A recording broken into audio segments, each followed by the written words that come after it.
বিসমিল্লাহির রহমানির রহিম। আসসালামু আলাইকুম সবাইকে।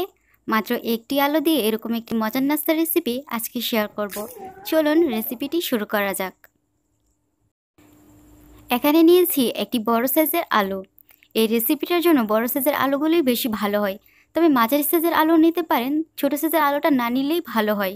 এই আলুগুলো আমি এরকম শেপ করে কেটে নিয়েছি। খুব বেশি পুরু হবে না, আবার খুব বেশি পাতলাও হবে না, এরকম পুরু করে আলুটা কেটে নিতে হবে। সবগুলো ঠিক একই রকম করে কেটে নিতে হবে। আলু খুব ভালোভাবে ধুয়ে একটি পাত্রে নিয়ে নিয়েছি এবং এতে দিয়েছি পর্যাপ্ত পরিমাণ পানি। লবণ দিয়ে দিচ্ছি হাফ চা চামচ। চুলার ফ্লেমটা হাইতে করে দিয়ে আলুটা এখন হাফ সিদ্ধ করে নিতে হবে। আলুটা কিন্তু অবশ্যই হাফ সিদ্ধ করতে হবে, একেবারে সিদ্ধ করে নিলে এই রেসিপিটা কিন্তু বানানো যাবে না। আলুটা হাফ সিদ্ধ হয়ে আসছে, এখন পানি থেকে তুলে নিচ্ছি। একটি পাত্রে নিয়ে এতে দিয়ে দিচ্ছি হাফ চা চামচ কালো গোলমরিচ গুঁড়া। আলুর টুকরোগুলোর সাথে এই গোলমরিচটা উল্টিয়ে পাল্টিয়ে মিশিয়ে নিতে হবে। সবগুলো যাতে গোলমরিচটা লাগে এটা কিন্তু খেয়াল রাখবেন। দিয়ে দিচ্ছি আদা বাটা হাফ চা চামচ, রসুন বাটা এক চা চামচ। আদা রসুন বাটাটার সাথে আবারও আলুর টুকরোগুলো ভালোভাবে মিশিয়ে নিব। মিশিয়ে নেওয়ার পর এখন দিয়ে দিব ম্যাগির সাথে ম্যাজিকের একটি প্যাকেট মশলা। একটি বড় সাইজের আলুর জন্য একটি প্যাকেট মশলাই যথেষ্ট হবে। এখন এই মশলাটার সাথে আলুর টুকরোগুলো খুব ভালোভাবে মেখে মেখে মিশিয়ে নিতে হবে।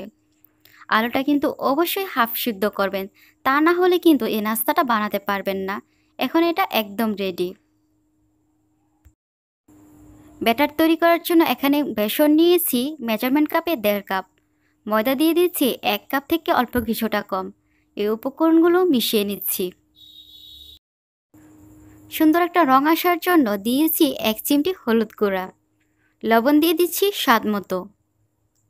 খাবার সোডা দিয়ে দিচ্ছি হাফ চা চামচ। আবারও এই শুকনো উপকরণগুলো ভালোভাবে মিক্স করে নিচ্ছি। মিক্স করে নেওয়ার পর এখন পরিমাণ মতো পানি দিয়ে এই ব্যাটারটা তৈরি করে নিতে হবে। নর্মাল তাপমাত্রারই কিন্তু পানি দিতে হবে।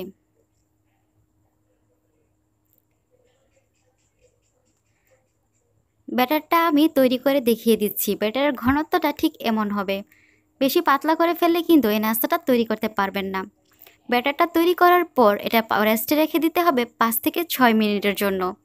ফিরে আসছি 5 থেকে 6 মিনিট পর। ভাজার জন্য প্যানে নিয়েছি পর্যাপ্ত পরিমাণ সয়াবিন তেল। তেল গরম হয়ে আসলে এরকম আলুর টুকরোগুলো বেসনে চুবিয়ে নিয়ে এর তেলের মধ্যে দিয়ে দিতে হবে। তেলটা গরম হয়ে আসলে তেলে দেওয়ার সাথে সাথে এরকম নাস্তাটা ফুলে উঠবে। কিছুক্ষণ পর এর একটি পাশ উল্টিয়ে দিচ্ছি। চুলার ফ্লেমটা মিডিয়ামে রাখতে হবে। আবার কিছুক্ষণ পর অপর পাশটি উল্টিয়ে দিচ্ছি। এরকম উল্টিয়ে পাল্টিয়ে মচমচে ও লালচে করে ভেজে নিতে হবে। যখনই মচমচে ও লালচে হয়ে আসবে তখনই তেল থেকে তুলতে হবে। এরকম লালচে করে না ভাজলে কিন্তু এটা খেতে একদম ভালো লাগবে না, তাই অবশ্যই এরকম করে ভাজতে হবে। আশা করছি আজকের এই আলুর নাস্তাটি আপনাদের ভালো লেগেছে। আবার ইনশাল্লাহ দেখা হবে নতুন কোনো রেসিপি নিয়ে। আল্লাহ হাফেজ।